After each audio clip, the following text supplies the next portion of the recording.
بیمار ہے تو ایک وقت خدا نہ خواستہ وہ بھی تو آئے گا نا کہ بیماری بھی آ جاتی ہے، قوا کمزور ہونے لگتے ہیں. لیکن اگر آپ کا ہمیشہ اسی طرح پریشان رہنے کا خیال ہے تو پھر بات آگے کیسے بڑھے؟ تو حضور سے فیض مانگے، بہادری کا فیض. نبی پاک علیہ السلام، صحابہ فرماتے جب جنگ ہوتی تھی نا تو ہم دشمن کے سب سے زیادہ قریب نبی پاک کو پایا کرتے تھے. حضور قریب. ایک جنگ میں ہمارا ارادہ ہوا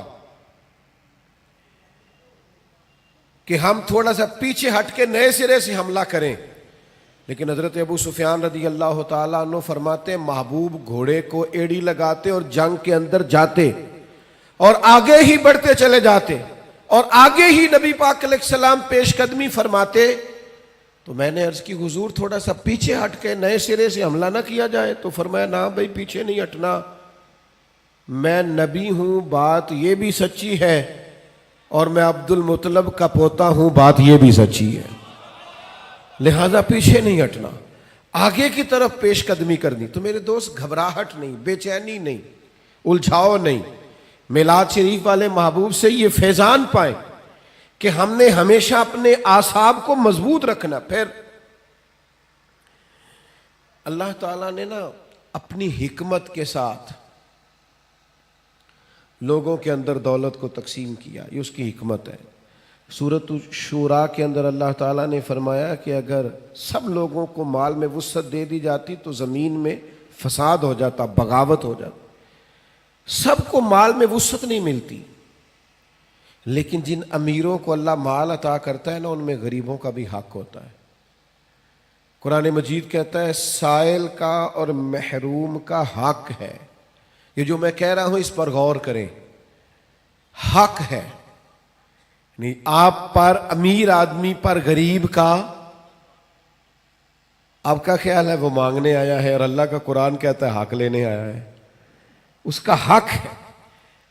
جب انسان کے مزاج میں مالی طور پر گھٹن آتی ہے نا وہ کنجوس ہو جاتا ہے، بخیل ہو جاتا ہے. اللہ تعالیٰ نے مالی طور پر وسعت دے دیا پر قلبی طور پر تھوڑی سی نا اس کے مزاج کے اندر گھٹن ہے تو پھر بھی ماحول میں پریشانی پیدا ہوتی ہے. اللہ تعالیٰ بعض لوگوں کو زیادہ مال عطا کرتا، ان کی ذمہ داری ہے غریب بہن بھائیوں کا، دوستوں کا، پڑوسیوں کا، سائلین کا، مساکین کا، یتیموں کا، بیواؤں کا، کمزوروں کا خیال رکھیں، ان کی مالی معاونت کریں اور ان کا حق سمجھ کر کریں. کہ اللہ، حضور سید عالم علیہ السلام کا ایک فرمان اگر کبھی ہمیں یاد ہو جائے نا تو آپ یقین کریں کہ دل کبھی تنگ نہ ہو خرچ کرتے ہوئے. حضور فرماتے ہیں رب تمہیں جو عطا کرتا ہے نا وہ تمہارے ضعیفوں کی برکت سے عطا کرتا ہے. وہ جو تمہارے ہاں کمزور روٹی کھا جاتے ہیں نا، غریب کھا جاتے ہیں، ان کے سبب سے اللہ تمہیں دیتا ہے. تو اگر یہ ذہن بن جائے نا کہ اللہ تعالیٰ پتہ نہیں کس کی برکت سے دے رہا ہے، تو پھر جب کوئی آئے تو بندے کا دل تنگ نہیں ہوگا، وہ پریشان نہیں ہوگا، مضطرب نہیں ہوگا. بلکہ ہم نے تو تاریخ میں ایسے بھی سخی پڑے ہیں کہ کوئی لینے آتا تھا تو اس کا شکریہ ادا کرتے تھے کہ یار تیری مہربانی تو نے اس قابل سمجھا ہے کہ میں تیرے کچھ کام آ سکتا ہوں. نبی کریم صلی اللہ تعالی علیہ وآلہ وسلم کے اخلاق عالیہ سے، حضور کی سیرت پاک سے ہمیں جو فیضان ملتا ہے نا، اس نقطے کو ضرور سمجھیے گا. یعنی آپ کتب سیرت میں یہ پڑھیں گے کہ مہینہ مہینہ کاشانہ نور کے اندر آگ نہیں جلی، چولہا نہیں جلا، کھجور پانی پہ گزارا. اور اگر ایک سونے کی ڈلی گھر میں پڑی رہ گئی ہے ایک ٹکڑا، تو نبی کریم علیہ السلام نماز پڑھا کے تیزی سے گھر تشریف لے گئے اور حضور نے اسے اٹھایا اور اللہ کے راستے میں خیرات کر دی. کسی چیز کو گھر میں پڑا نہیں رہنے دیا. گھر میں تو دعا مانگی تھی کہ یا اللہ ایک وقت فاقہ ہو، ایک وقت روٹی ہو. لیکن حضرت جابر ابن عبداللہ رضی اللہ تعالیٰ عنہ ارشاد فرماتے ہیں، بخاری مسلم دونوں میں موجود ہے، فرماتے ہیں کہ جب بھی کسی نے حضور سے سوال کیا ہے نا تو جو چیز ہم نے حضور کی زبان سے نہیں سنی وہ نہیں ہے.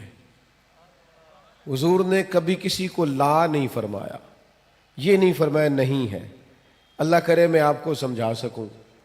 یعنی گھر میں مہینہ مہینہ چولہا نہیں جل رہا، فاقوں کی دعائیں ہو رہی ہیں، لیکن جب کوئی لینے آیا ہے تو حضور نے کبھی نہیں کا لفظ اپنی زبان سے ادا، ایسا کوئی محبوب کہیں ہوگا نہ کہیں ہے، بیٹھا ہے چٹائی پہ مگر عرش نشیں ہے، اور ملتا نہیں کونین کو کیا کیا تیرے در سے، ایک لفظ نہیں ہے جو تیرے لب پہ نہیں ہے۔ اور آپ دیکھیے فاضل بریلوی کیا کہتے ہیں، فاضل بریلوی کہتے ہیں واہ کیا جود و کرم ہے شہ بطحہ تیرا، واہ کیا جود و کرم ہے شہ بطحہ تیرا، نہیں سنتا ہی نہیں، نہیں سنتا ہی نہیں مانگنے والا تیرا۔ اور اعلیٰ حضرت فاضل بریلوی رحمۃ اللہ علیہ فرماتے ہیں دھارے چلتے ہیں عطا کے وہ ہے قطرہ تیرا، اور تارے کھلتے ہیں سخا کے وہ ہے ذرہ تیرا۔ محبوب جب دھارے چلے نا، دھارے عطا کے دھارے چلے تو پتہ چلتا ہے کہ میرے کریم نے کسی کو قطرہ عطا کیا ہے، اس کے گھر میں دھارے چل رہے ہیں، نہریں بہہ گئی ہیں۔ اور فاضل بریلوی فرماتے ہیں جب پورے تارے کھل جائیں نا سخا کے اور سخاوت کے، پورا گھر اور پورا محل روشن ہو جائے تو اس کا مطلب یہ ہوتا ہے کہ کریم محبوب نے کسی کو ذرہ عطا کیا ہے۔ میرے کریم سے گر قطرہ کسی نے مانگا تو دریا بہا دیے ہیں، دربے بہا دیے۔ سخاوت کا مزاج پیدا کریں، اور غریبوں کی خدمت میں بھی گزارش ہے کہ حضور فرماتے ہیں بندہ اللہ کے ساتھ جس طرح کا گمان کرتا ہے رب بھی اس کے ساتھ اسی طرح کا معاملہ فرماتا ہے۔ سخاوت کا مزاج تو پیدا کریں۔ حضور نے فرمایا بندہ دل کا غنی ہوتا ہے، آپ ارادہ تو کریں کہ یا اللہ تو دے میں تیرے بندوں میں بانٹوں گا، آپ ارادہ تو کریں، وہ کریم ہے، عطا کرتے کہاں دیر لگتی ہے۔ نبی کریم صلی اللہ تعالی علیہ وآلہ وسلم کی سخاوت، اور کس طرح کی سخاوت، اس سخاوت کا انداز کیا ہے۔ نبی کریم صلی اللہ تعالی علیہ وسلم کے غلام حضرت انس بن مالک رضی اللہ تعالی عنہ ارشاد فرماتے ہیں کہ ایک شخص حضور کی بارگاہ میں آیا تو اس نے نا 2 پہاڑیوں کے درمیان کھڑی ہوئی بکریوں کا ریوڑ ہی مانگ لیا۔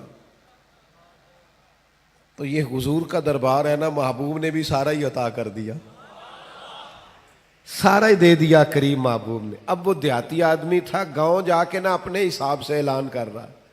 ہر آدمی کا اعلان کرنے کا سٹائل بھی اپنا ہوتا ہے نا، وہ اپنے گاؤں جا کے اپنے حساب سے اعلان کرتا ہے، کہتا ہے سارے مدینے چلے جاؤ، حضور تو اتنا دیتے ہیں کہ غربت کا ڈر ہی دور ہو جاتا ہے، سارے چلے جاؤ مدینہ منورہ۔ محبوب تو یوں بانٹتے ہیں۔ وہ میرے دوست سخاوت کہاں سے شروع کرنی ہے؟ حضور نے فرمایا 2 کا کھانا 3 کھا لیا کرو، اور 3 کا 4 کے لیے کافی ہے، اور 4 کا 5 کے لیے۔ آپ مزاج تو بنائیں بانٹنے کا، ارادہ تو کریں دینے کا، پھر دیکھیں اللہ تعالیٰ کیا انداز اختیار کرتا ہے۔ آپ مجھ سے ناراض نہ ہوئیے گا، ویسے جس آدمی کے پاس پیسے آتے ہیں نا وہ سب سے پہلے گاؤں چھوڑتا ہے، وہ محلہ چھوڑتا ہے جس محلے میں وہ رہتا ہوتا ہے، اس لیے کہ اب دائیں بائیں آگے پیچھے ہوتے ہیں ماڑے بندے، اور اسے وہاں جانا بڑا ضروری لگتا ہے جہاں کوٹھیاں ہی کوٹھیاں ہوں، محل ہی مال ہو، بنگلے ہی بنگلے ہوں۔ وہ چونکہ پرانا محلہ ہی یاد نہیں رہتا، ٹوٹی سڑک ہی وہ میرے گاؤں کا غریب دہقاں سڑک کے بننے پہ تھا کیوں پریشاں، جب اس کے بچے شہر کو جا کر کبھی نہ لوٹے تو لوگ سمجھے۔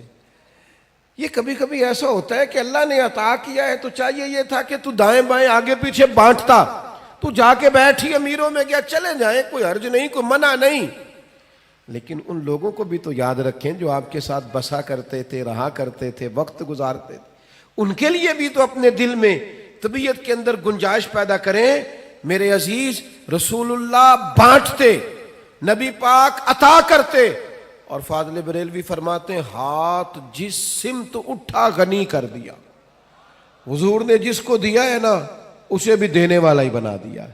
تو نبی کریم صلی اللہ تعالی علیہ وآلہ وسلم کی یہ ادا۔ پھر ایک اور بات، کبھی کبھی نا لوگ ہم سے کچھ ایسی چیزوں کا مطالبہ بھی کرتے ہیں جو بظاہر ہمارے لیے مشکل ہوتی ہیں، میں آپ کو صحیح بتاتا ہوں، ان کاموں کو بعض اوقات طبیعت نہیں چاہ رہی ہوتی، اور بظاہر ایسا محسوس ہو رہا ہوتا ہے کہ یار یہ کام جو ہے نا یہ ٹھیک نہیں، آپ تم نہ وقت دیکھ رہے ہیں، نہ آپ ماحول دیکھ رہے ہیں، نہ موسم دیکھ رہے ہیں، وہ بعض اوقات ایسے مطالبات کر دیے جاتے ہیں جو ٹھیک نہیں ہوتے۔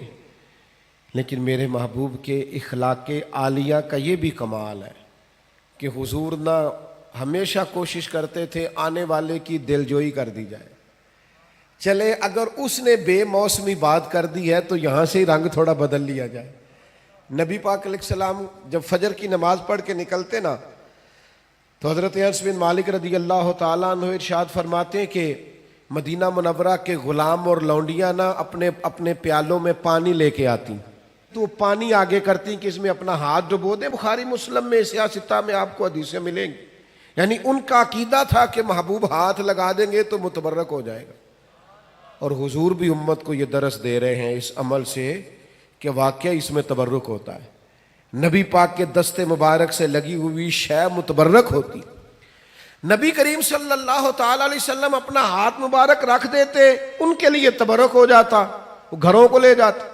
اب کبھی کبھی کیا ہوتا، جاڑے کی ٹھنڈی صبح، یعنی سردیوں کی ٹھنڈی صبح، ان کو عادت پڑی ہوئی ہے صبح پانی لے کے آنے کی، ٹھٹھرتا ہوا پانی، فجر کا وقت، سردی کا ٹائم، لیکن وہ غلام لا کے پیالے جیسے ہی آگے کرتے، حضرت انس بن مالک فرماتے ہیں میں سیدہ آمنہ کے لال پہ قربان جاؤں، کبھی ہاتھ پیچھے نہیں کیا، فوراً ہاتھ ڈبو دیتے۔